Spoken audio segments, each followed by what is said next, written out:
With 50-plus years of combined produce, supply chain, entrepreneurial, and business experience, Craig, Slate, and Ed Bertaud discuss the impacts of fresh produce on their lives and health.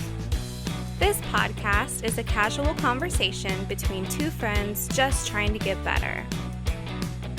This is the Fresh CrEd. Ohio, Ed. Good morning. Good morning, Craig. Buddy. How is the world treating you? Well, the good news is I'm back. I didn't quit after all. Right? We talked about that last show. We did. Yeah, and well. I'm glad to have you back. Thanks for having me. The show would be kind of different. Yeah, I thought the Ed about part. it. I told my wife that, I was going to have to quit if she was going to keep calling me out on not exhibiting the behaviors that I'm promoting on our podcast. So she's given me a little bit of a reprieve. So she's agreed to quit calling you out? Yeah. I mean, we'll see how that we'll see how that goes, but so far. So I'm impressed. So you know, I say Ohio, and you knew what I said. That's very good. I did not know you spoke Japanese.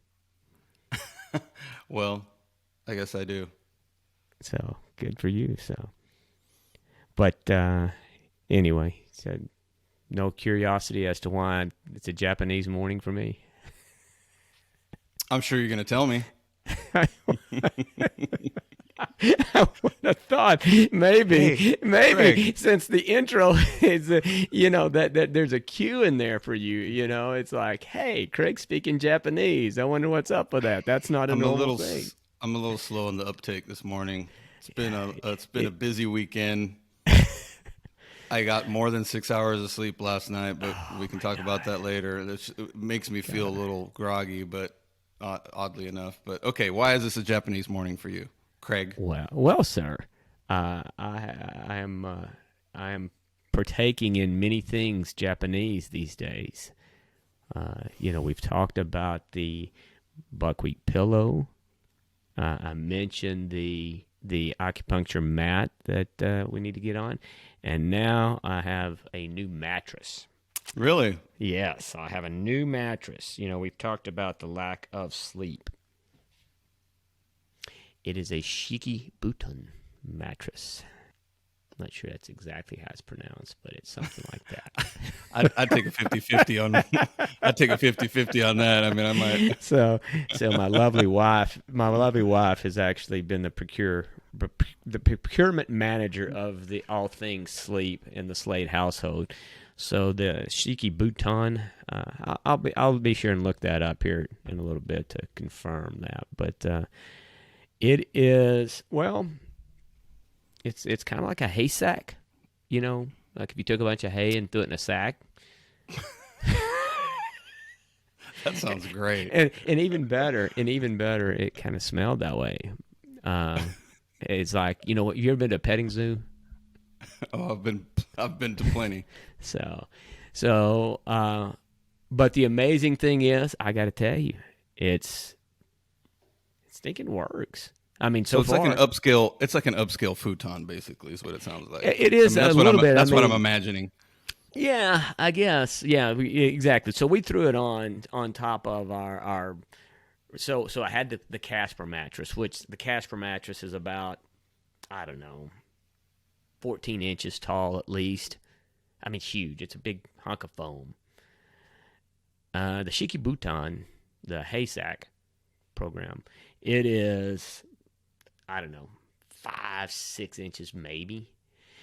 So one thing you learn right off the bat is it's not the kind of mattress that you're like, hey, I'm going to do a jump and just jump in and crash on, because there's not much between you and the hard bottom that we have. That is. So you do that often? Is that what you're saying? Yeah, well, I used to. Often, I did. You know, you often just take a running start. I used to jump into practice bed. my Fosbury flop.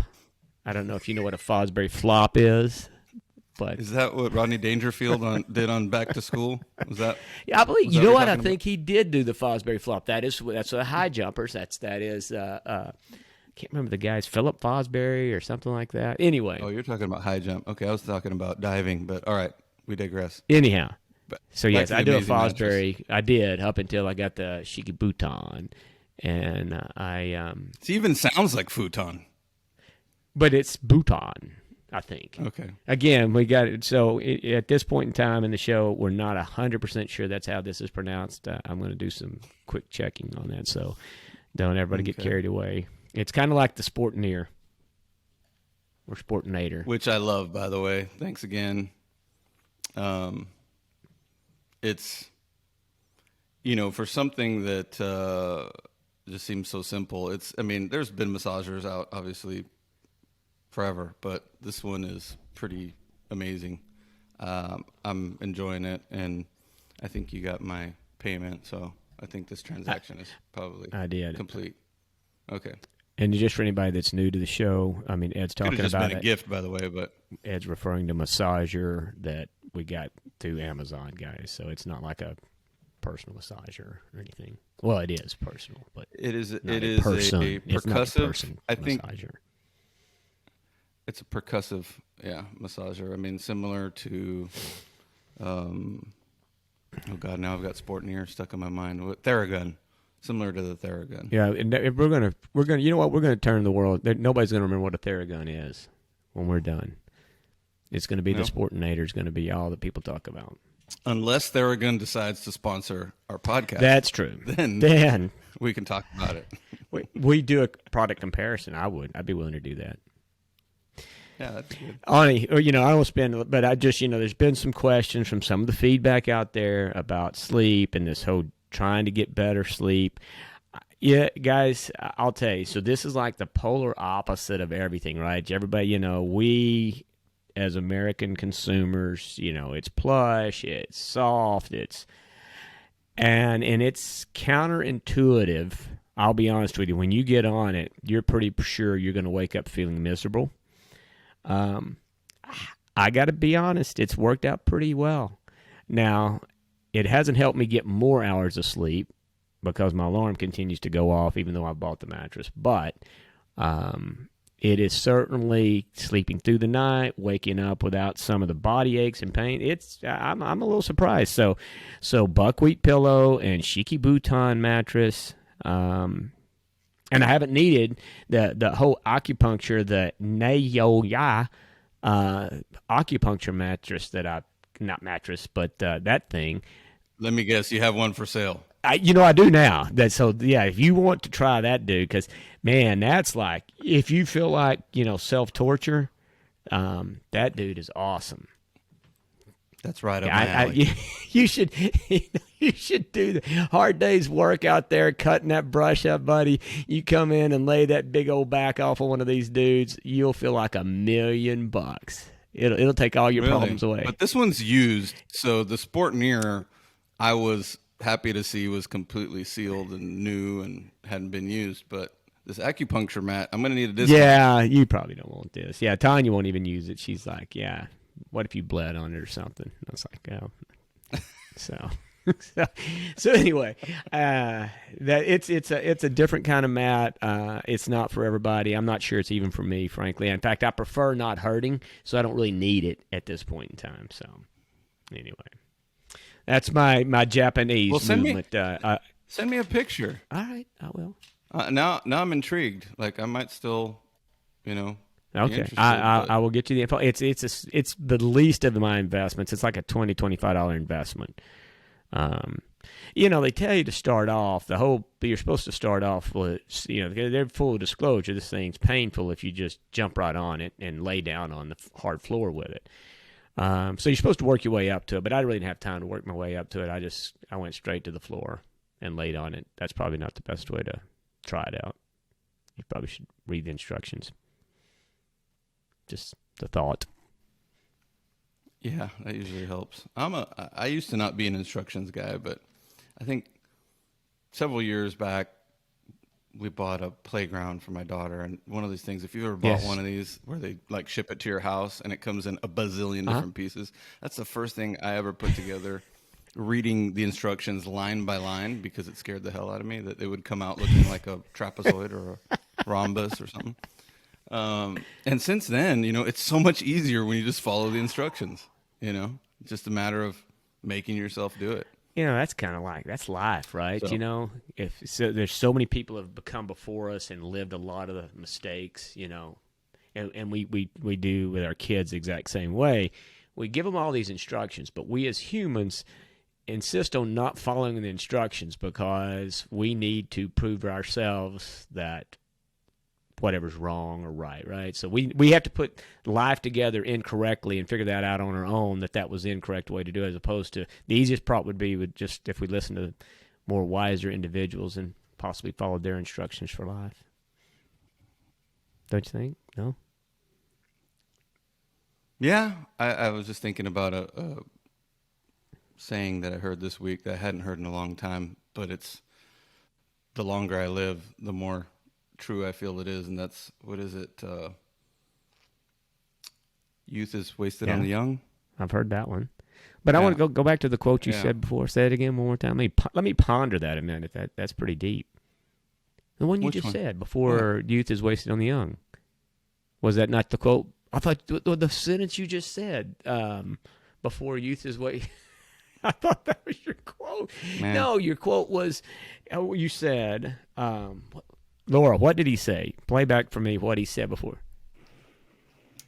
I think it was something about it seems more true the older he gets, but I think that was in reference to... Well, you may have said a really good quote. You may have just coined a phrase or coined a quote there, bud. That's pretty deep. I was trying to ponder your words and not youth is wasted on the young. I got to listen back to that. That'll be one thing I'll go back and listen to. I got to hear what you had, because I think that's a quotable moment. Listeners, I want you to rewind at this point. Aristotle in the making. Rewind back on this and see what Ed said before youth is wasted on the young. I think he said something that might be profound. I'll be listening to myself all week. I'll play it back right now. I'll edit it. Okay, so perfect. That See, it comes this back is in. the beauty of technology, man. This is so good. The longer I live, the more true I feel it is. Yes. Speaking of which, last week's pod, I think it went pretty well. Our interview with John Toner. I thought about it quite a bit throughout the week. I mean, it was very inspiring. I mean, we both knew his story, obviously, through the Clean Eating Challenge. But anything else that came to mind as we came out of that pod and you were reflecting on our interview? Anything? No, I mean, you can think of? same as you. I mean, it did, for me, knowing the story going in was informative, I guess, is the best way to put it. But having the chance to just talk with him, let him, talk about a couple of different things and the questions that we asked, certainly gave me more insight into him and his journey. I didn't know about him, the stairs, right? I didn't really know about that episode that had taken place where he'd fallen down the stairs and had to have knee surgery. That much I didn't know about, right? But it's just, again, the people like that have a story and then take the bull by the horn, so to speak, and make that kind of a change and see the results. They're so, that's so much more impactful than even, just me and you having general conversation. I mean, just examples like that in life where people actually live out some of this stuff. I think that's more powerful, and I hope for the listeners and everybody out there that they take away the exact same thing, because that's probably the biggest thing for me. It's just to be impressed with somebody that can make that abrupt change and, like I said, take the bull by the horns and live out some of this stuff and be a living example. So, yeah, I think you touched on the key word, which was change. That's what I've been fascinated with lately. Again, I haven't made all the changes I need to make, but I've been fascinated with change, the anatomy of change, what it looks like, the steps,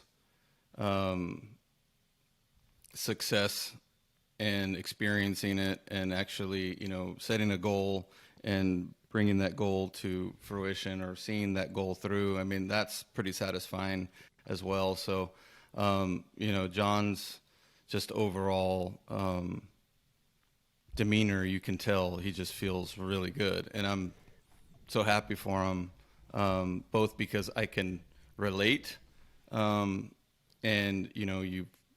it's easy to forget. You get wrapped up in your own thing that, there are other people out there both succeeding and failing in their challenges for change. And it's really good to see somebody who admittedly says he needed it, about as bad as anybody did. And to see him, succeed, it was inspiring. It was inspiring to me. And I, like I said, I knew the story. The amount of weight loss is tremendous. He's trying on his high school Letterman jacket that he said he hadn't fit in since high school, pretty much. Stuff like that. It's what makes life fun. And so just couldn't be happier for him, and thank him for being with us and sharing his story. For sure, it was the first interview that we've had, and I think it was a great one to kick off and start off with. I'm sure we'll have more that will be also, relatable stories and instances where folks that we know or folks within the industry or maybe even outside that we bring in that share their story and make things a little more relatable. I agree. I agree. And the thing too is the extreme cases, I guess, or the major changes or whatever. For me personally, I'm trying to not recognize just the obvious stuff that's obvious to the outside, to me and the outside world, but more importantly, looking for those things that are probably obvious to the outside world, but maybe not as obvious to myself, or maybe things that I don't want to think about myself needing to improve upon. That's kind of becomes the bigger challenge, right? Too is when you start to look at the things that are difficult for you personally, maybe to admit to yourself that you've got issues with, and you maybe have lived in a situation where you've just kind of like always, I guess pretend like it didn't exist, or maybe maybe you didn't think it existed, right? But introspective and looking in. So I think there's importance, for as people are going on these journeys, that it's not just the things that are obvious to everybody that becomes relevant. It's getting into the things that maybe aren't as obvious to you that possibly are obvious to other people. And that's a lot harder to deal with, or at least it has been for me, still is, because, people, if you ask them, honestly, they'll tell you things that you need to improve or do better in. And it's worth listening, but it's not necessarily easy to hear. No, you're right. It even makes me think about just self-improvement overall. I was listening to a podcast yesterday that dealt with relationships, and I have to choose my words carefully here because what I say can be used against me. But okay, be careful with that implication there too, because we all know who you're talking about. No, what I thought was interesting is, obviously you make a change like John did, you can't help but be happier, right? And it was the pod was about relationships and how folks, particularly starting out in life, along the thought process of finding the right person, finding the person that makes you quote unquote happy, and the kind of popular misconception that if you're not already happy, somebody else is going to make you happy, and so kind of diving into that and figuring out, well, you need to make yourself, you need to be happy with yourself, you need to be happy, so that 1 and 1 equals 2, not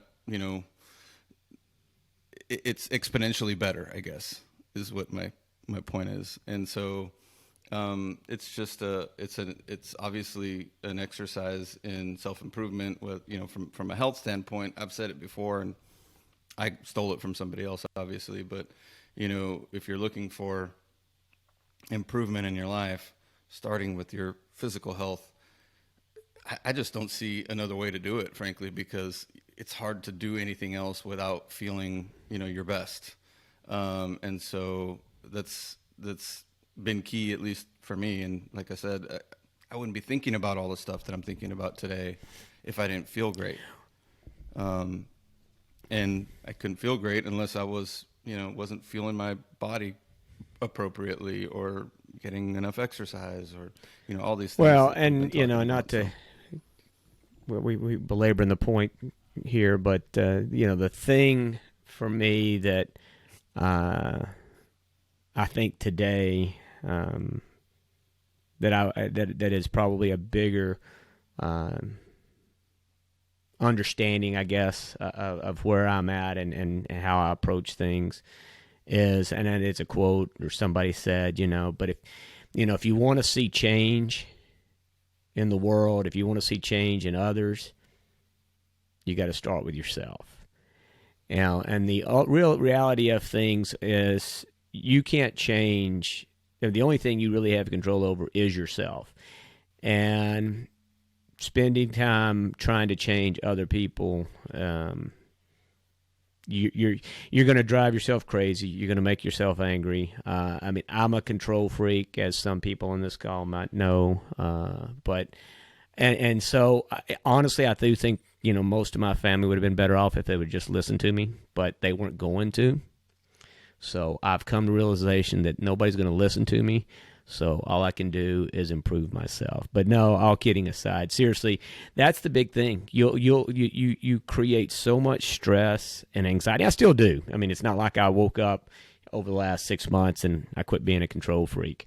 I still have that, but at least I'm aware that I have that problem. And I had this conversation with an employee on some stuff, and basically the situation was, somebody else talking about it. And I was like, look, you got to deal with yourself, and it's how you receive it, how you handle it, how you take care of it, how you approach the situation. You're not going to change that other person, but you can absolutely change yourself, and you can change the amount of stress you have in your life, and you can change how you feel, whether it's diet, whether it's attitude, whether, you name it, but focus on changing yourself. Quit worrying about everybody else, because everybody else has got to get on their own track or own journey, and figure out how to change yourself. Now, again, I'll be sure and get called out on this as well. I've got plenty of police in my life to help me stay the course and remind myself that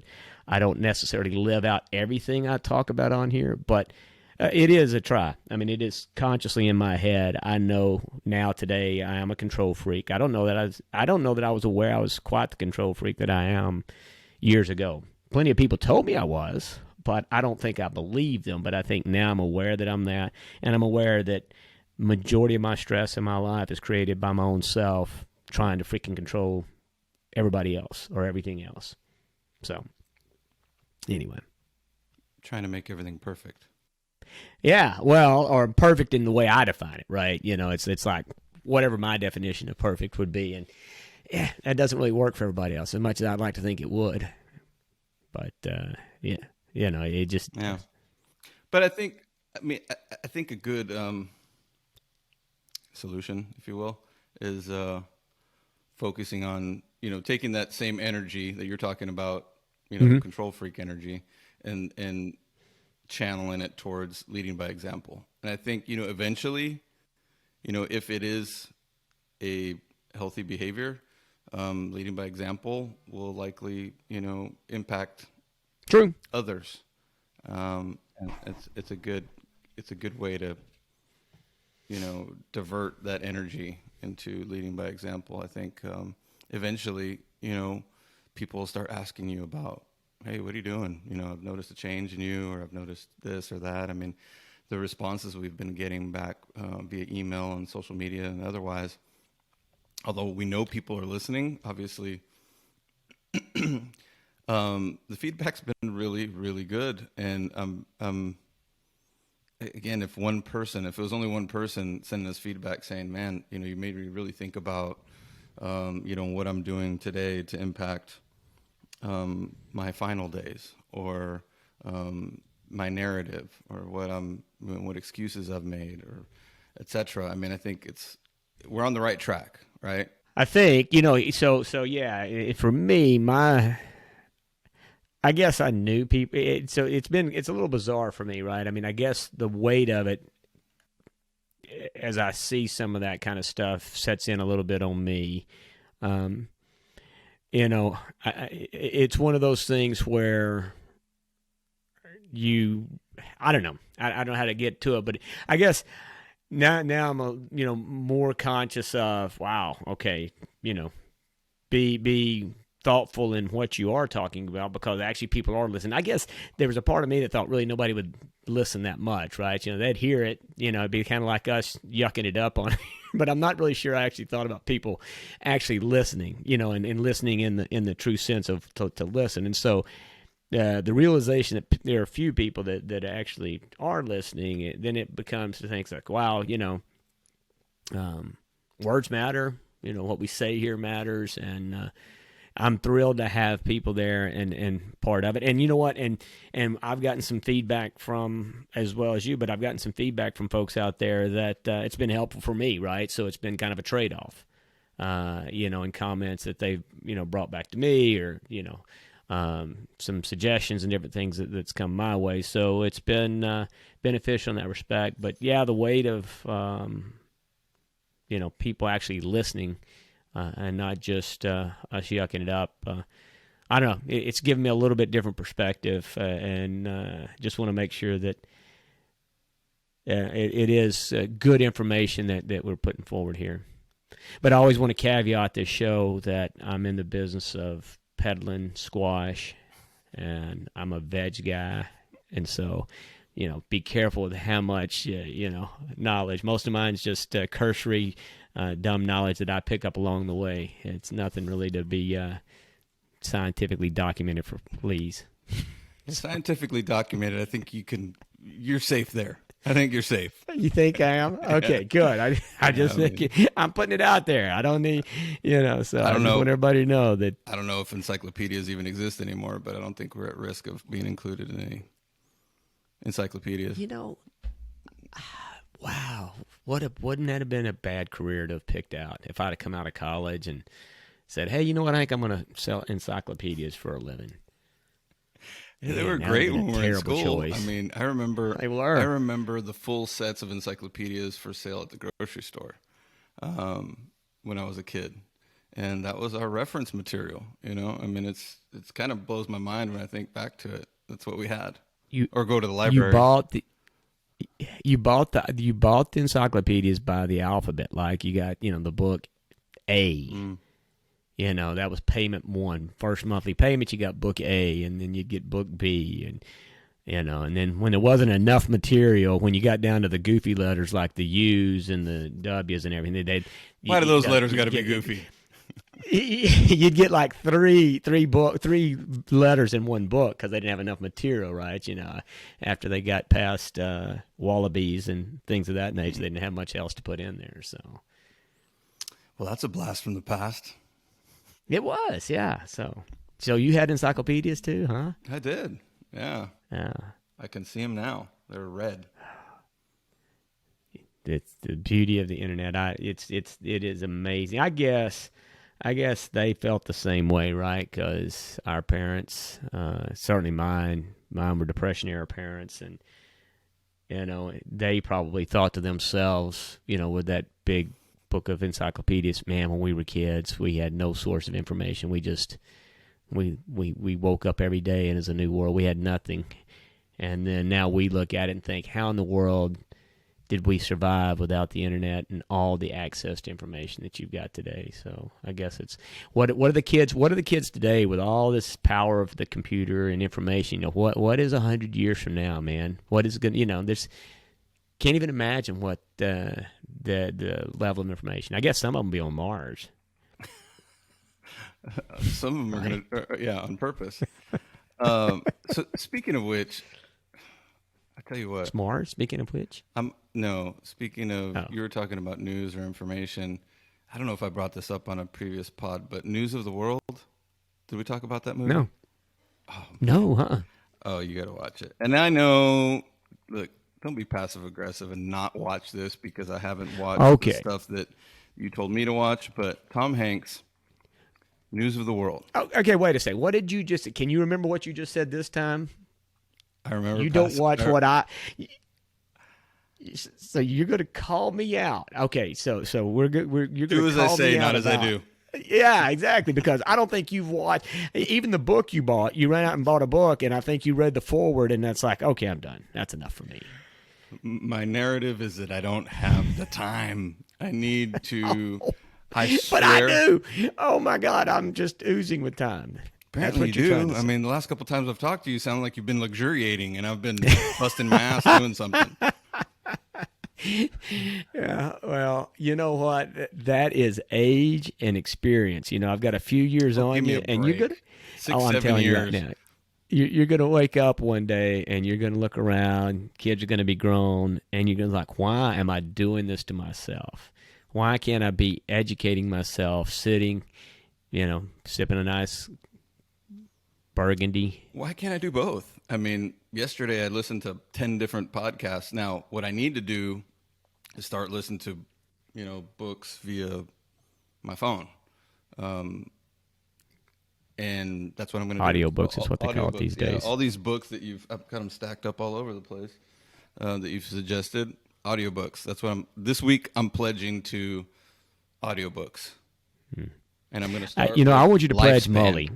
I want you to pledge me 1 hour and 30 minutes of your life to watch Molly.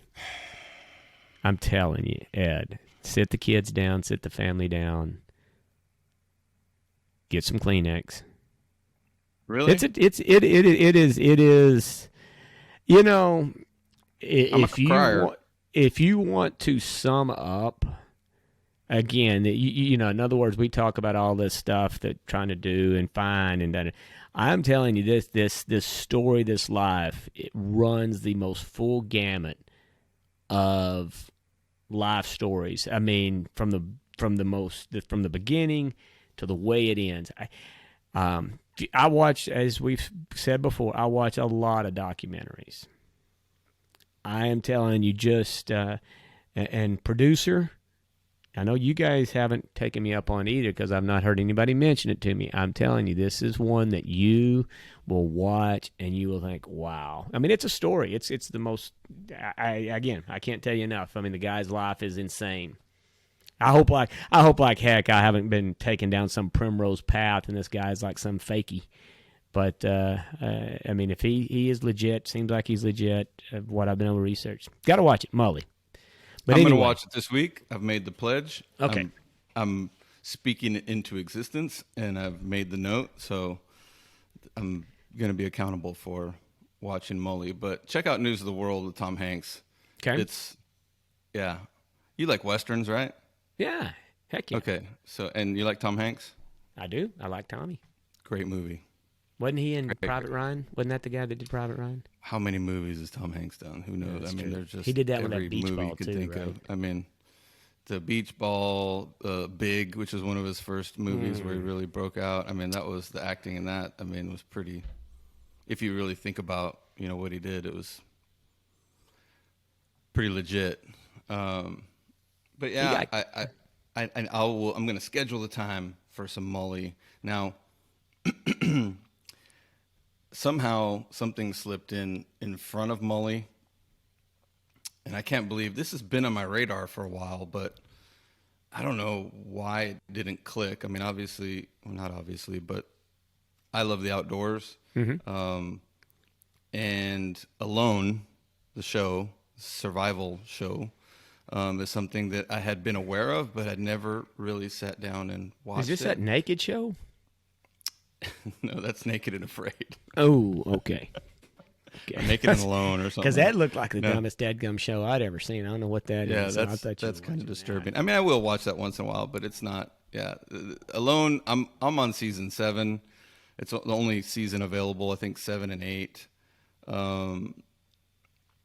That's available. I hear that season 6 is pretty good.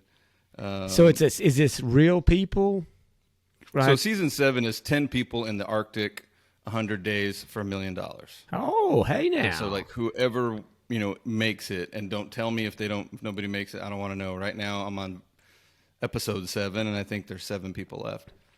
So do they die? So it's like, is it like a duel to the death? No, they kind tap of a deal? out. No, they tap out. So I mean, basically, So it's like that sat fire phone. show where they used to put a fire cap on somebody's head or something. You're out. Same program, same concept, except this is in the Arctic. Are you talking about? Oh, I know what you're talking about. You're talking about Survivor. Yeah. Yeah, no, this is way more intense than Survivor.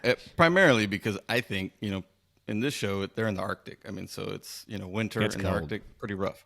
Yeah. Not a cold. beach scene. And they're not so naked. no firearms. The only weapons they've had are, knives and bow and arrow and stuff. So, yeah, it's pretty cool. I mean, I'm not even going to suggest it, because then if you don't watch it and I don't watch something You'll else, feel bad. I got you. I'll feel bad. And Okay, so you know what? I'm probably going to do the Tom Hanks deal. The people battling it out in the wilderness. I'm not going to promise you I'm going to watch that. That's, like I say, that doesn't interest you? Well, again, you unfortunately you've had several. These skills are going to be necessary one day. Like that, one day will be. I mean, well, you weren't here in Texas when we had this freeze last year, No. but that's about what it seemed like it was going to get to.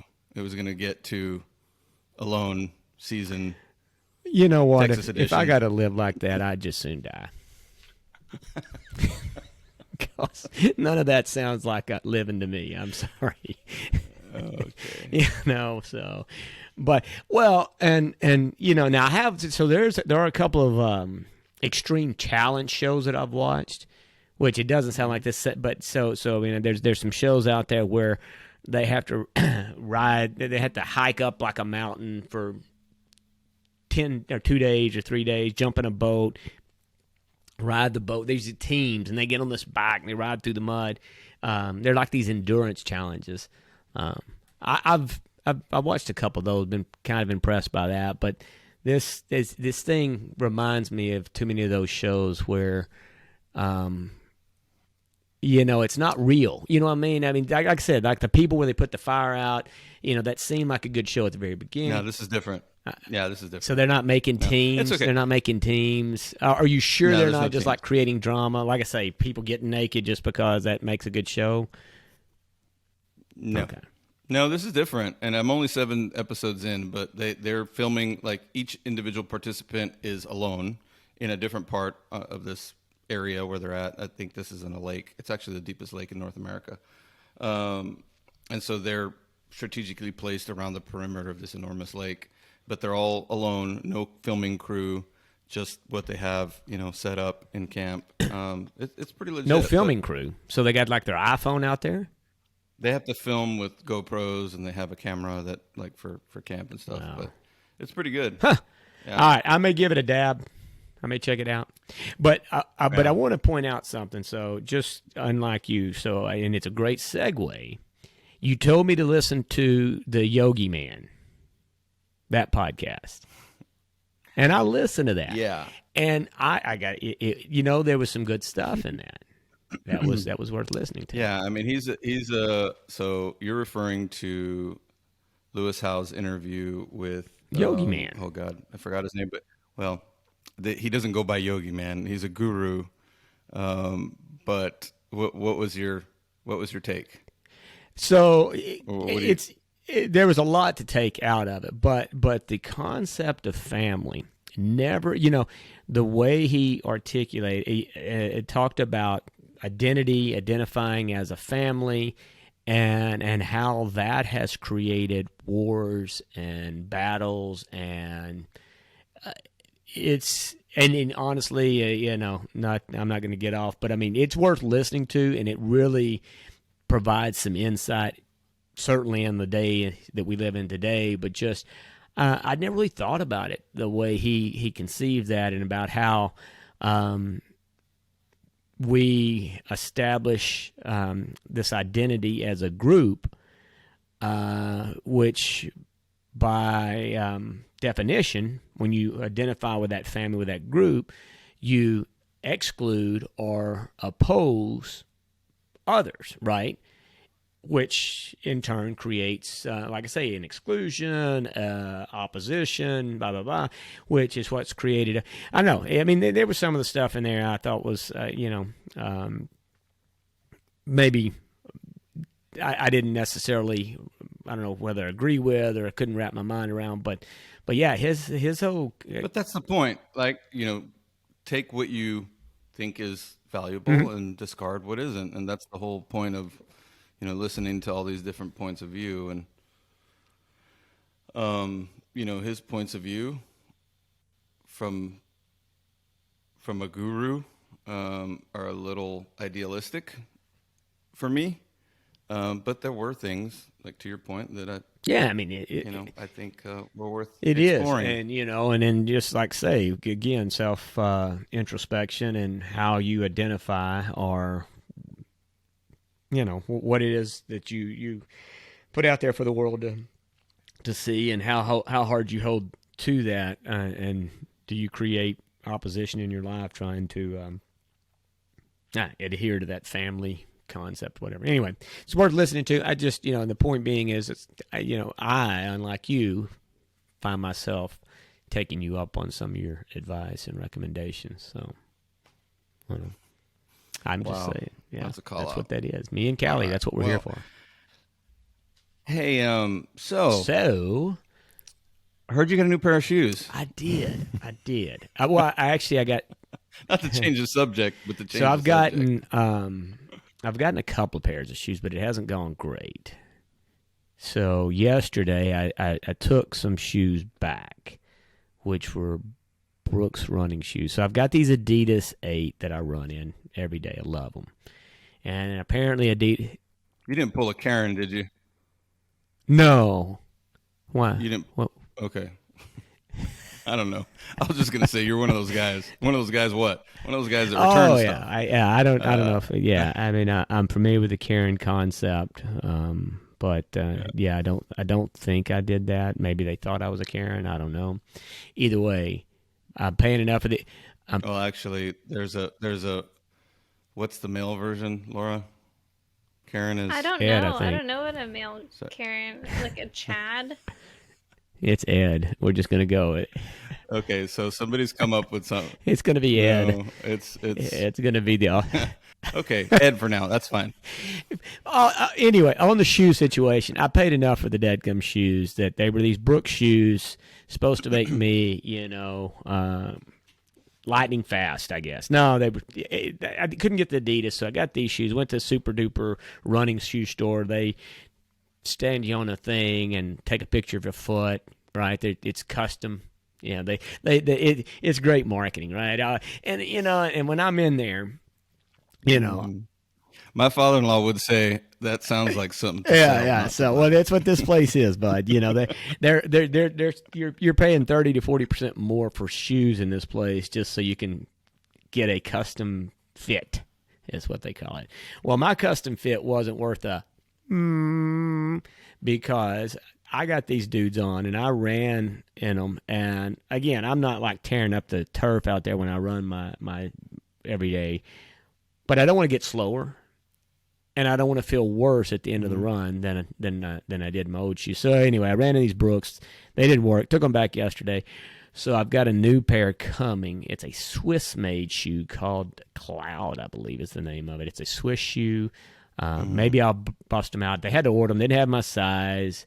This shoe's so cool that they put this fake lace in the shoe. And unless you want to go to the trouble of cutting out the fake lace and putting in real laces, you don't get to lace them up. So it's even more random, right? You even get to put the shoe on without lacing it up and still buy it. Oh, and they didn't have my size, so I got to stomp around in a shoe that was a half a size too big without laces and say, yeah, that's the shoe for me. So I did get some new shoes. We'll see how they go this week. I'll get them in Wednesday, Thursday. I'll let you know. So that sounds like a retirement shoe to me. Something without laces no, that you can just they slip have on. laces, bud. I mean, it's just when they sell them, they Okay, don't put but the laces in. Unlike, you're just pedestrian shoe. When like everybody goes to the Foot Locker and gets a Deadgum shoe, you already got the laces in. They actually lace up. No, this. God this forbid shoe you get so shoes cool, with laces. buddy. We got a fake lace. Who would have thought? I'm telling you, Crazy that's what I'm world. saying. It's Swiss made too. This they make. The Swiss are known for shoes and chocolate. I don't know if you knew that.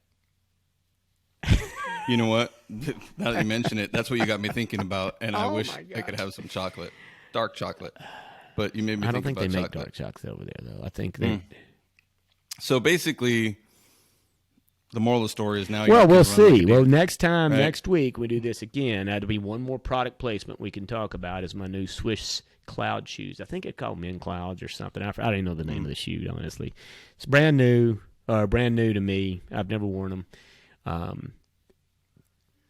I'd be interested if you'd use those shoes to run and jump on your new mattress. Like that would be interesting. No, right? So that would be interesting, and maybe we could do a video on that. But the shoe kind of reminds me of the mattress because the Brooks, if you wanted to have a big old piece of foam on the bottom of your foot, they were great. So, and I think they look at me, I don't know why, but I think they look at me and think, okay, old man, we're going to give you some shoes that you don't hurt yourself in. As much as I tell them I need this kind of shoe, they're like, yeah, we're looking at you, buddy, and we're getting you like this. Because in this store that I'm in, I look around, I profile the place, and it's Tucson. So it's it skews to the older population for the most part, particularly in this part of Tucson. It's not near the university, and so they're used to older folks, and everybody's in there. Mm-hmm. They're just walking in their shoes. Some Crocs. of them want, the Crocs or just Hey, anything. I'm not bagging on Crocs. I have several pairs. I love them. I'm on a bag. Mm-hmm. Yeah, I love them. If they made running shoes, I'd bagging wear them. Actually, I think they might by now. They have like 100 different styles. But They're a hot ticket right now. Crocs. I mean, I'm not getting on that. Hey, I don't care how fashionable they become. We were at the outlet mall last weekend picking up some stuff. And when they sell it at the outlet mall, folks, it's hot trend. No, my point being that there was nothing discounted. Like everything was full price. There was like this one little corner where they had some, crazy looking, stuff that nobody would buy, but it was maybe 10% of the store. The rest of the store was all full price. So, yeah, it's contradictory to an outlet mall. Yeah, and it gives you an idea of how popular. And it was packed. The store was packed. So this is the Crocs outlet. So this is outlet mall near us, and it was the Crocs store within the outlet. We were there buying some stuff for Lainey for camp, and I went in there because I love Crocs. So, oh my gosh! So I really didn't think you would be a Crocs guy. You're a pretty fashionable guy. I actually wear them for walking around the house. We have all hard surface flooring in our house, and it's kind of hard on your feet after a while and walking on it so much. So I actually wear them more than I don't think I wear them anywhere other than in the house, and then I'll take them camping or wherever. But yeah, I don't go to the store in them. How about a flip flop, man? You don't want to look at my feet. You don't want flip flops. Yeah, Flip flops not a good look for me. I've been told that it's not a good look for me either. But I could have used them yesterday. I had a pretty high step day yesterday. How high is high, Ed? You know what? You really take care of me. I do. Yeah, I wish I could reciprocate. I was a little slow on that. I'm counting. Yeah, someday. It's not all about the steps, but 32,500. What? 32.5. So did you ride in the back of a pickup for a few of those? Took me from 5:30 in the morning to 7 at night, but I did it. Now, it's pretty hot down here right now. I wouldn't highly recommend it. I was a little nauseous. I might have had a little bit of heat stroke at the end of the day, but I was pushing myself because we're having our company's having a wellness challenge. And so we have, we're split into teams, and we also are sort of competing within our departments. And so I couldn't fall too far behind. And I'm been, ranking up towards the top. So I was really pushing myself yesterday, but yeah, it was a long day, to the extent that I was laying in bed, about to fall asleep, watching Alone. And were you watching Alone? Were you by yourself? No, Callie no, watches this too? I can't watch Alone. No. Yeah, she was watching it with me. I was falling asleep because I was tired. Like it feels good to be that tired, like to just pass out, just from being tired. I got this softball size cramp in my hamstring that I swear would kill a horse. I mean, and I hadn't had one like that in a while. And I hydrated, but all day, I thought I did. Right. Oh my God, I could not get rid of it. I jumped out of bed, tried to straighten it out. It just 10, 15 minutes, it wouldn't go by. And Callie says, she's told me this before, but I didn't believe it, honestly, between me and you. Okay. Maybe she won't Pickle listen. juice. Drink some pickle juice, right? Sounded like some East Texas remedy. Actually, it probably is. We used to put it in our drinks, by the way, suicide with pickle juice, but that's another deal. Okay. Pickle juice. And I couldn't even get to the kitchen to get the damn pickle juice. Finally, she jumps out of bed. Do y'all have a jar of pickle juice in your fridge? That's cute. Cool. Well, she had pickles, but so she brought me a shot, one of these Dixie cups you use for like the water machine. Yeah. And you're still in the Filled cramp with mode. pickle How long juice. has this cramp been going on? 10 minutes. Like I would. Oh my God. I would bend over and it would go away, and then the minute I stood up, it would come back. Wow. Yeah. Go ahead. And pickle juice. I drank that damn pickle juice, and I'll be damned if it didn't go away like that. It was awesome. There you go, folks. Yeah, Next time you're that's an dealing old with a school cramp. remedy. Yeah, I probably had about 10,000 milligrams of sodium drinking that pickle juice, Yeah, but it's okay. it worked. Yeah. Well, I mean, as a young child, we ate salt tablets. That was, in fact, I'll tell you the worst cramp. All right, so cramps, miserable. You have them one place, get a Charlie horse, whatever. I mean, other day I had one, like one of my toes decided to have a cramp. Just out of the blue, I got a toe cramp, and that's miserable for a few moments. But, I mean, mine aren't 10 minutes long. But worst thing I ever saw, football, we were having a morning breakfast. We were in the midst of two-a-days. I think two-a-days just finished up, and, of course, you sweat everything out. And kid went into a full cramp, body cramp. I'm talking entire body. Fell on the floor, locked up. Had to be the most painful thing in the world, right? Just, I mean, one cramp on one muscle, but to have your whole body go into a body cramp. Anyway, they didn't have pickle juice. I don't remember giving him that, but it was kind of. They got him to the hospital. Kind of freaky, kind of a freaky moment. But did they get him to the hospital? No, hell no. Man, I saw a kid break. Yeah, we were in two-a-days. This guy. This goes back to the way the world was. You remember Joe Theismann? Oh yeah. I guess Dak Prescott now. He's in that club, but Joe Theismann was the most worst. I mean, yeah. So we're playing, orange and white, and all of a sudden this blood curdling scream comes from the middle of the pile. Now I'm on the sidelines. I'm not part of the game because that's where I spent most of my life when I did play.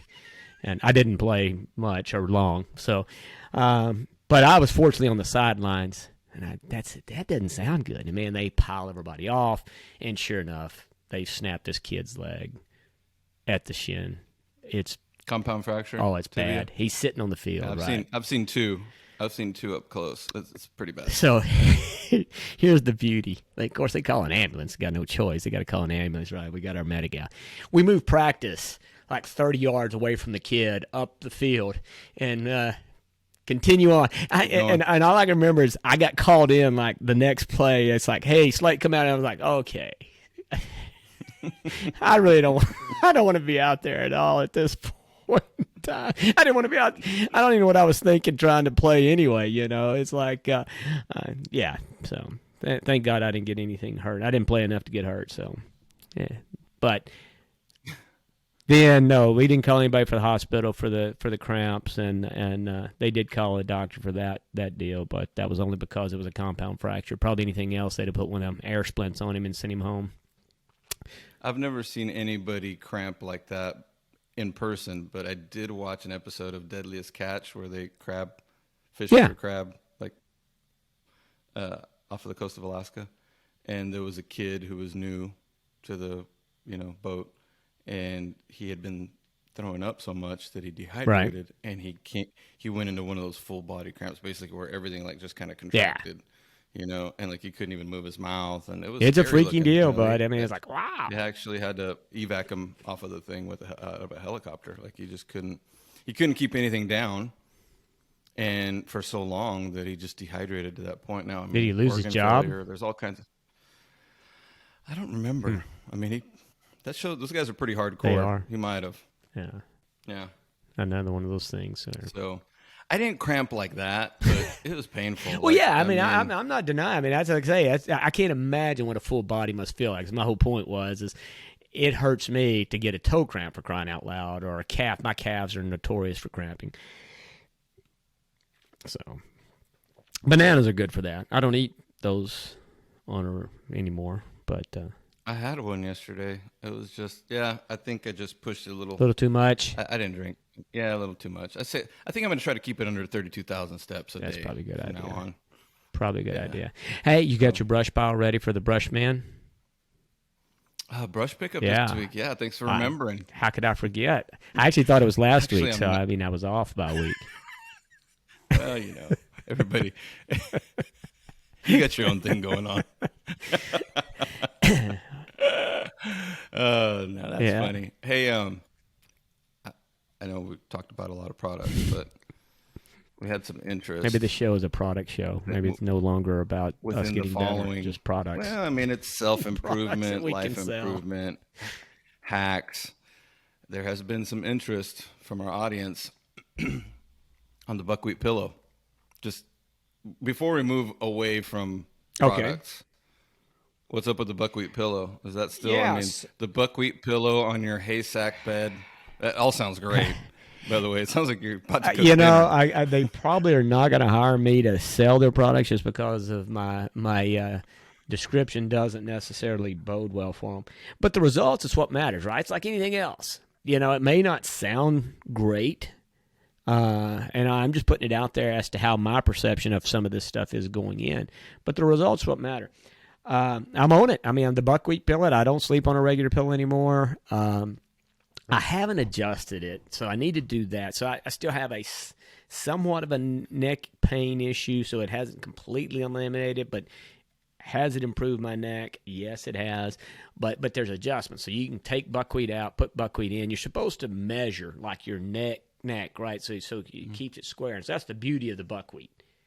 And then you have a snack in case you get hungry in the middle of the night. You just unzip it and pop a couple of buckwheat in your mouth. I mean, they're tasty. It's kind of like a coffee bean a little bit. I don't know. I'm just saying, it's good. So, I would tell folks the buckwheat pillow is a good way to go. Let's see. The name of this place is called, I think everything I'm getting is maybe of the Japanese nature because I believe this is a Japanese word. Sachi. Sachi. Sachi. Rejuvenating pillow, wool and buckwheat. So, check it out, folks. Yeah, it is. It is. I mean, I've had a bunch of different pillows. I've bought all kinds of stuff. We're not fans of foam. Not because we don't like foam. It's just it's a little hot. And this stuff breathes really well. It's very cool. It doesn't create an additional heat program for you. So, and you can flip it over. Like I say, you can lay. I prefer my head on the buckwheat side where it gets the little crunch. I like that. When I go to bed at night, it's almost kind of like it gets me in the mood. It's like, I cinch up on that dude, and I hear the old crunchy, and I'm like, yeah, we're ready to go to sleep. Yeah. The other side reminds me of sleeping on the beach. You slept on the beach? Their head in the sand. I've slept. That's what I figured. I figured there's a good story in that. Yeah, we went fishing, night fishing, and in the middle of the night, was 2, there 3, 4 tequila in the morning, involved? Take a nap, and I slept on the beach. No, but there were sand fleas involved. Crabs, sand fleas. Ate up. It was bad. Anyway.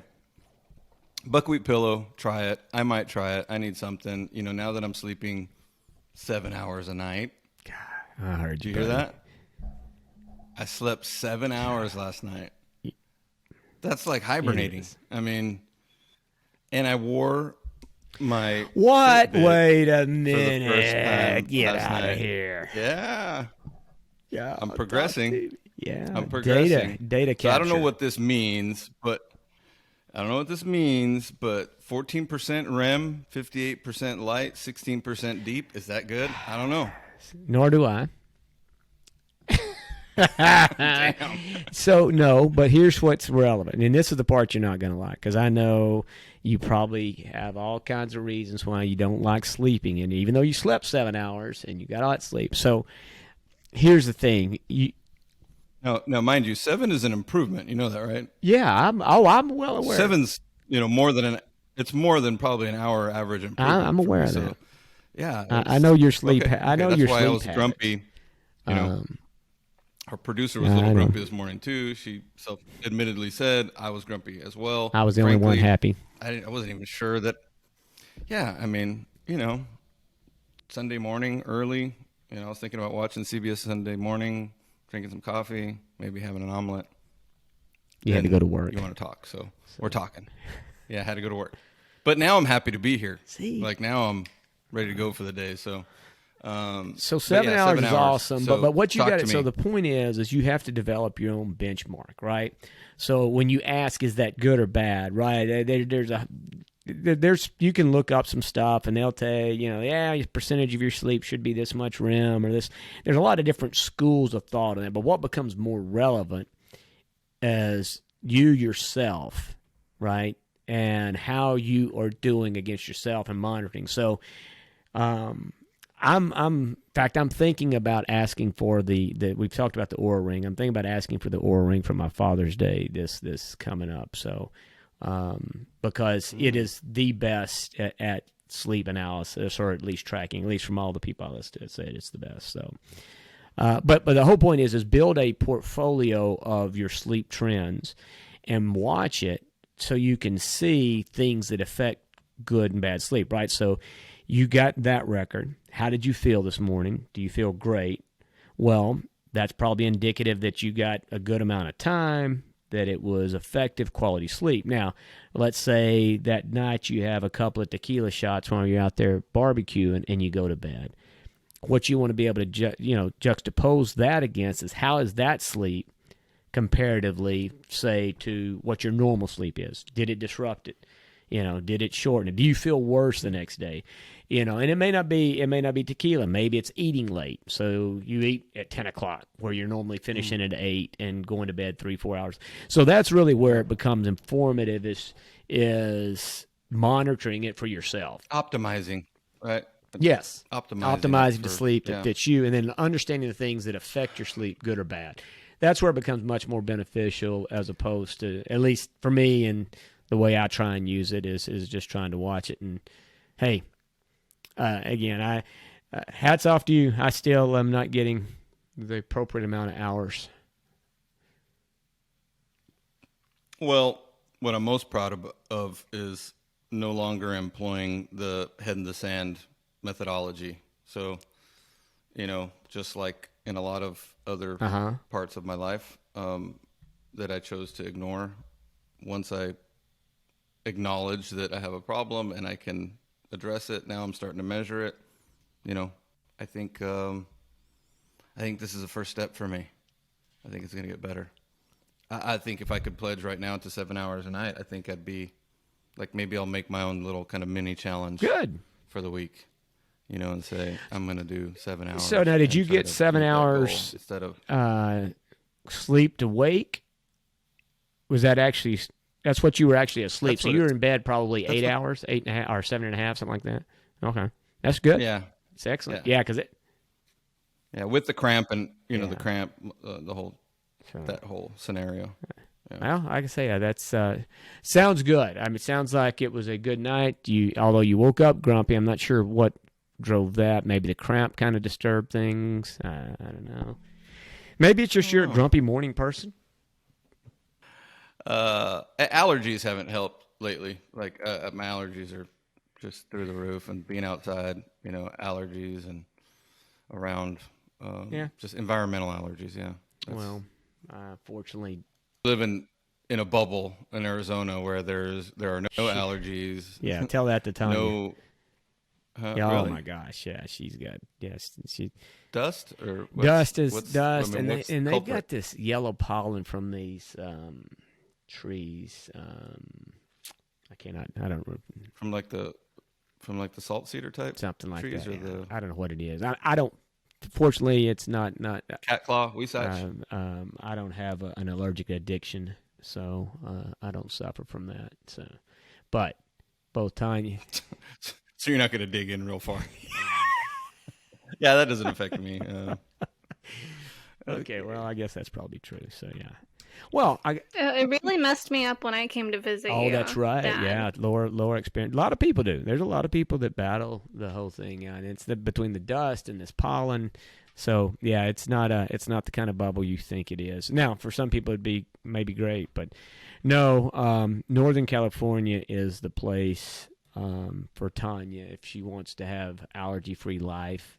Is there just because with the saltwater air and the breeze, it's just climate-wise, it's ideal for people with allergies. Yeah, we had some family friends when I was growing up that moved over to Santa Cruz primarily because, and they were friends of my parents, but had kids and we were friends. But the mother of the family had such tremendous allergies that they moved to Santa Cruz to be closer to the ocean, and it really helped her. So, yeah. Now, when I go to the coast, it doesn't make any difference for me. It's pretty much Well, the same Gilroy's thing, not the coast. No, I'm talking about like if I go to the Gulf, to the coast here, or to South Padre or whatever, it doesn't. South do me Padre's much not Northern better. California either. I gotcha. You go to Santa Cruz, you go to Monterey, you tell me if you sneeze. Well, I'm going to see you in July, so we'll test that theory out. Am I? Are we going to do a yes, podcast? We've from talked over about there? this 1,000 times. Yes, we're doing that. I'm trying to convince myself. And again, we could possibly food service PMA, get an interview there. We get our front friend Andrew to join us. Yeah. That'd be great. Yeah, now I'm starting I'm to get telling you, pumped up. it'll be the show. The show. I mean, he's going to be a new resident of Northern Cal, so should be good. Sit up right there in the lobby. Is that what you're talking about? No, maybe he'll set up on his back porch or something. So, all right. yeah, we'll talk yeah. about So it. put that on your list. But I want to know a little bit about. So we got to talk. We know. That's what I tell my kids when I want to deal with something. Yeah. All right, we'll talk. We'll talk in about with it me on that. Yeah. Circle back. So world events. You apparently are looking for a car, or you just passing by car dealerships, taking notice? No, I just thought. Look, I know I've been hearing about microchip shortage. Is it real? Is it not? Well, what I'm noticing is that I'm not technically in the market right now for a vehicle. Could be in the near future, but not. It doesn't seem to be a good time to be either needing a vehicle or wanting to go buy one. The lots are empty. I mean, larger lots that you would consider kind of the anchor dealers in your area, I can almost guarantee if you go buy them right now, they're 25% capacity. That's just pretty wild. I'm just saying you're probably not going to get many deals right now. And so, I mean, I can tell you from experience right now. So we are contemplating a new ride. So we wanted to pick the worst time to look for one. The Bentley's not working out. You know what? That Bentley, I can't find anybody to drive it. There's nobody who wants to work these days. And so, we've got to find something else. Couldn't be the employer, could it? Why would it be the employer? I'm offering great money. Or, great advice as compensation. People don't want to get paid in iTunes gift cards, Greg. Dogecoin. Dogecoin. I'm offering Dogecoin. 100 Dogecoin a day. Can't beat it. So yeah, and all the cold water you can drink. So yeah, we're gonna have to get rid of the Bentley and try something else. Or we're looking. I don't know, but it is so right. But everything. I mean, it's not just new cars. There is no used cars. There's no new cars.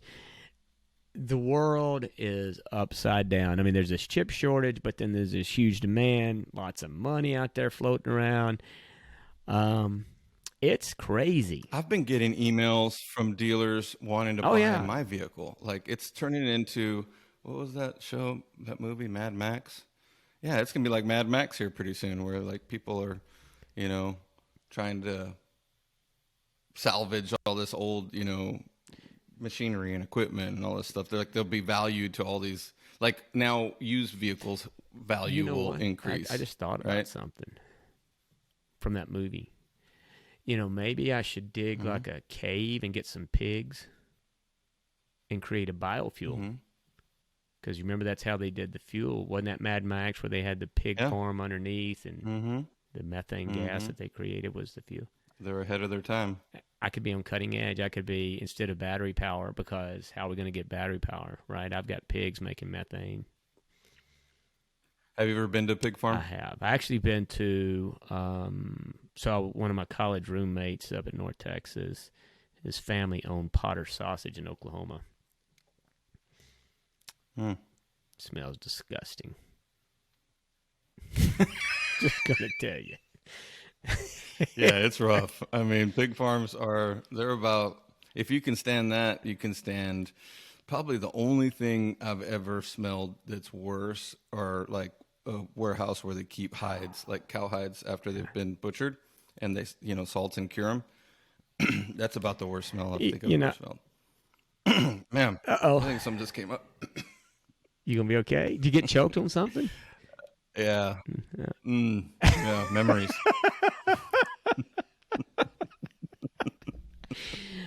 Memories. But that's the thing is, I mean, there would be more vegetarians out there if people had ever been, and if they've ever been around chickens, certainly a chicken house, any feedlots. I mean, yeah, it's not. Have you been? I've been. Have you been in a mass processing plant for chickens? Oh wow. Oh yeah. That's a production line. Like I say, there'd be a lot more vegetarians if they actually saw really what goes on. And hopefully we're not hurting anybody or offending anybody on this show. We didn't harm any animals. I can assure you we're just partakers in the results of that harm.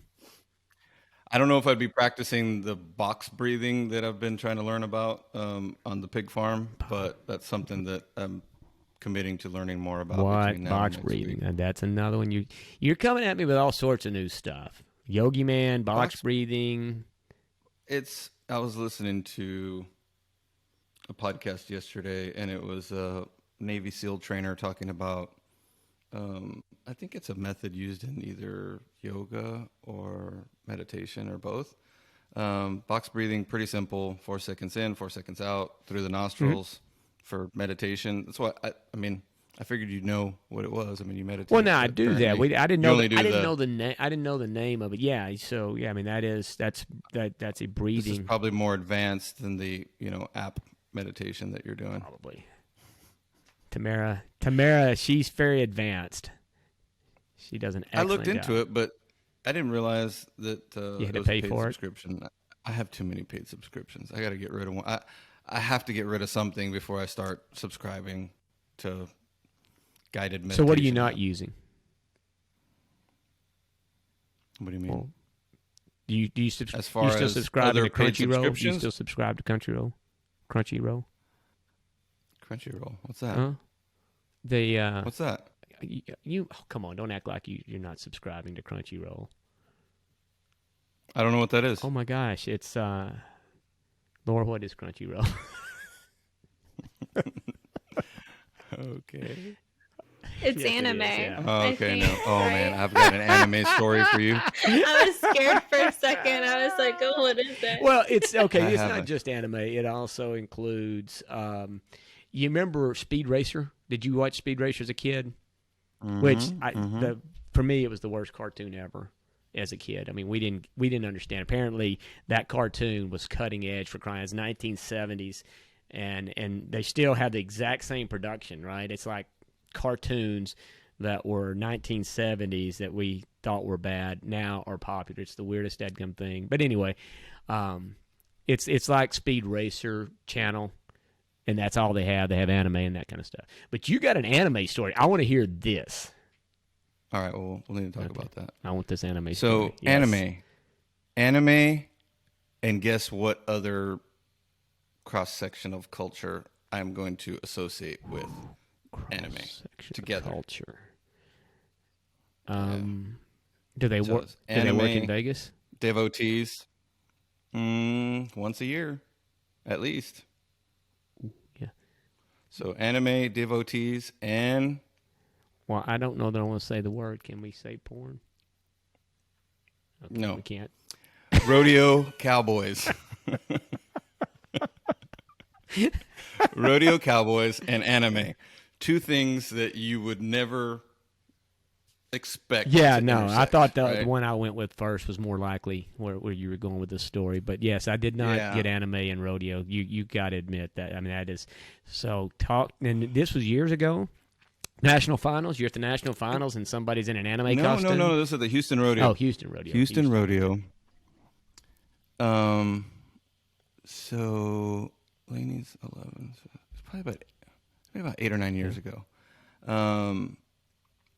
We went to the Houston Rodeo. We had an opportunity to go. Callie's parents watched the kids. We go up there to the rodeo, and we're staying at the Crown Plaza across the street. Been there, stayed there from the Energy. I guess it's Energy now. It was Reliant back then. Energy Stadium. Well, it was depending on when you were at. It was actually the Astrodome at one time. No, it wasn't. This was 8 years ago. It wasn't that. I mean, Astrodome's there, but it was at the new stadium. New, right? So we head up there, hardly ever go off and do things on our own. So it was, a fun trip to go. We were going to go to the rodeo. Jason Aldean was playing that for that performance. And a friend of Callie's had left us some tickets at the hotel and texted her and said, just be aware the scene's a little different over here right now when you show up to your hotel. So apparently somebody thought in hotel management, they are nothing against the Crown Plaza. I'm sure that manager's probably not. Yeah, I was going to say that discount anymore. that you used to get is gone. Yeah. He thought it was a good idea to have an anime convention at the hotel during the Houston Rodeo, where a lot of drunk cowboys were going to be. That is a mix. There could be some confrontational, stuff going on there, which there was. I mean, I must have broken up several brawls, little confrontations there that night. Yeah, I mean, I just really never know people, the anime crowd to be that big of a fighting group, really. Well, I mean, they are in I don't know. In some of the shows, they do a lot of battling in their shows. There was just let's just say there was just a it was just a weird definitely vibe. Completely different. I get it. It was a weird vibe. Yeah, I'm not. I don't even know what to say. I'm not discounting either. Like, I think I can appreciate both. I just don't think they had a lot of room to be. You as together, the hotel manager probably place. wouldn't have booked the same two venues together. You would have had the foresight to think maybe those aren't a good mix. I think I would have had the foresight. Yeah, I think the next morning I woke up, and this is a while ago, of course, so I imbibed a little bit more. So I maybe had a little more than I should have. I woke up the next morning. Callie's blow drying her hair. I can hear the blow dryer going off. I wake up. I open the shades. We could see out to the stadium across the street. I open the shades, and I look out in the parking lot, and there are two people in street clothes, and what seemed to be a big honey bear, like one of those, like a bear, like the honey bear that the honey's in that you pour. Okay, so there's a big costumed bear, right, walking through the parking lot. And I'm not sure if I witnessed the kidnapping. In hindsight, I probably should have called somebody, but you see two people shove the bear. Like, it wasn't just like, hey, bear, jump in the car. It was, they're pushing the bear because it's so big. And there's somebody in this costume. They're pushing it in the back seat of the car and finally get it in the lane sideways and then zipped off. And of course, me in my state of still waking up, I didn't think much more of it. That's another thing. I mean, I told Callie about it, but we just, I mean, I thought maybe it was an anime thing. I don't know. I thought maybe you would know something about that. No, I can't say that I do. Anyway, I like Speed Racer. Well, you should get Crunchyroll. Cancel all your other memberships. Get rid of Netflix. Get Crunchyroll. I watched a show with Granger last night on it, and was it good? It was. You know what? I shouldn't just be so quick to say no. It was. It was not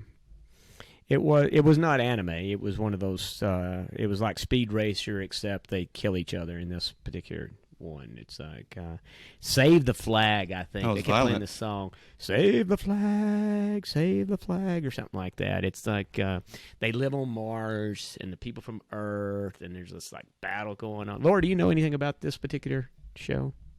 Is it called Save the Flag? So anyway. No, I don't know about this one. But I mean, we watch anime. Yeah. And we enjoy it. I don't know. I think there's a show for everyone. Or like there's on so Crunchyroll? many different kinds that I'm sure that there's some out there that even you would like. Are there any anime westerns? Because I'd like that. That would be cool. Oh, I'm sure. Yeah, I'll have Mason put together for you to watch some of that and critique Sweet. Anime. That'd be awesome. So I'm not going to go too far, but so we attended a thing called G3, I believe it is. It's a big gaming conference they have out in Southern California every year. In fact, it's taking place as we speak right now. Or they just finished it up. I think this is the last day of G3. So I went with Granger a couple of years back. And they had an anime game at this event. All I can tell you is their weapons of choice. They were guns, but they weren't regular guns. They were body parts.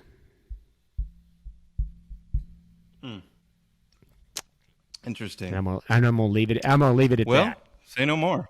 And so that was my first, I guess, look into the anime world. It was not the honey bear being thrown off in the back of a SUV or car or something. It was battle royale anime style.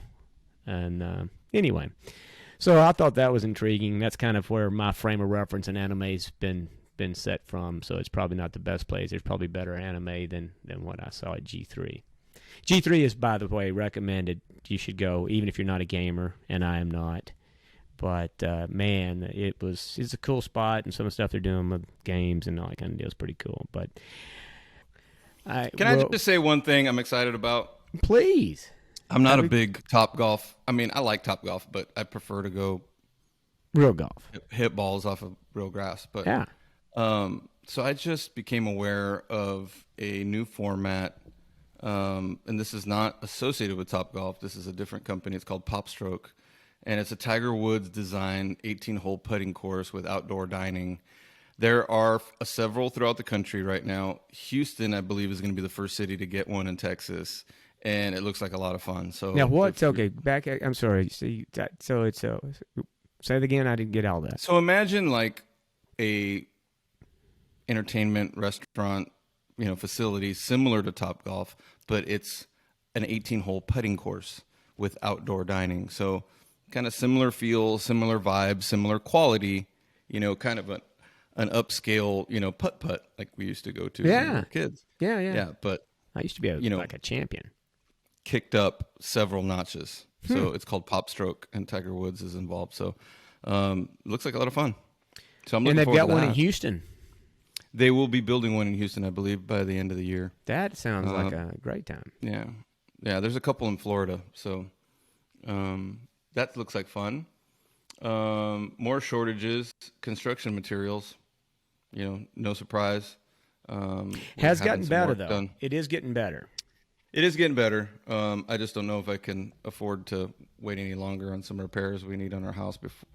As a tropical storm is brewing in the Gulf, I'm really worried that if we do get a hurricane before I get these repairs done. So I had some folks out here yesterday looking at some roof repairs I need to have done. So, and of course, I got the old, construction materials are up, and so of course in my mind, construction's up, yeah. Like the dollars, like the register's going off, cha-ching, cha-ching, cha-ching, cha-ching. So that was stressful. That's why I had to make all those steps. And the samples of our Fresh CrEd caps are almost done. You're going to be excited to see those. Oh, they're pretty really? cool. I am looking forward to it for sure. Yeah. Might even give some of those away. Ooh, some giveaways. That'll bring them running. We start giving stuff away. That'll really bring them running. All right. Well, just saying. On that note, I guess we can wrap it up. I don't know. We've said a lot. We've said nothing. That's our show. A little of both. A lot about nothing. That's what we do here. The Seinfeld of podcasts. Yes, sir. Well, if we can be half as successful as that show about nothing was, I'll take it. So, yeah. But yeah, me too. No, it's good to catch up. It was great having our first guest, but I really enjoy our time together to learn about all things anime and Top Golf and rando subjects of. I'm not sure any of this. Did we talk about anything getting better? I guess getting better at sleep. We talked about that. So we got to make sure we stay on the getting better theme for sure. But well, I mean, I did talk about listening to just information, like just using your phone or listening to virtual information or online information or podcasts or vlogs or blogs or whatever you want to listen to. But I mean, you can listen while you work. That's right. So make sure, though, when you're listening while you work, this is the #1 listen to work podcast, right? Put this on your Monday morning list. And then, so every Monday morning, just turn us on, invest an hour and a half with myself and Ed, and we subscribe. Yeah, please subscribe, and please pass it on. Forward this on. If you like it, forward it on. If you don't, well, don't do nothing. How about that? But we would like for you to share this with your friends, your family. We're trying to expand the audience. We've seen the subscription people grow, and we want to keep growing it, keep getting it out there. Keep your cards and letters coming. I don't think we've got a mailing address. We just have that email thing, and that's it, right? We don't have a physical address to mail stuff to. In case somebody wants to go old school, send us a card. Yeah, I don't know if they don't do that anymore. Traveling mailbox. No, postcards. they don't really do they even sell postcards anymore? They do sell postcards, mostly for collectors, I think. I don't know if anybody really uses them anymore. Anyway, Ed, get out there, cut some brush today, buddy. Finish a big load so your brush guy shows up at your house just dreading the Ed Bertaud stop. Oh, my gosh, that Ed Bertaud guy. Too much brush. So you get out there and cut away. Hopefully the mosquitoes won't carry me away. They've been so bad here. I mean, I might have lost about 1 liter of blood yesterday. That's disgusting. You know what one thing we don't have here? Blood-sucking mosquitoes. Grass? I'm sure you have. They are. They do exist. At least for Tanya. They don't exist for me. But they are here, but they're tiny. I mean, they don't even count. In Texas, it literally would be a non-counter mosquito based on what you're faced with there. So, no, they're like pterodactyls ridiculous. Here. I mean, the whole state, it's ridiculous. Yeah. So, all right. Well, Ed, how do they get in touch with us? How do they send us anything? Since they can't send us a dadgum postcard, what do they do? How do they find us? At the Fresh CrEd on Instagram, at CrEd Fresh on Twitter, and the Fresh CrEd on YouTube. Outstanding. Well, thanks, everybody. Thanks for listening. Thanks, Ed. Have yourself a great Sunday. And, Laura, you do the same. You guys take care. And we'll see everybody next week. All right. Thanks, y'all. Peace out. Great job, you guys.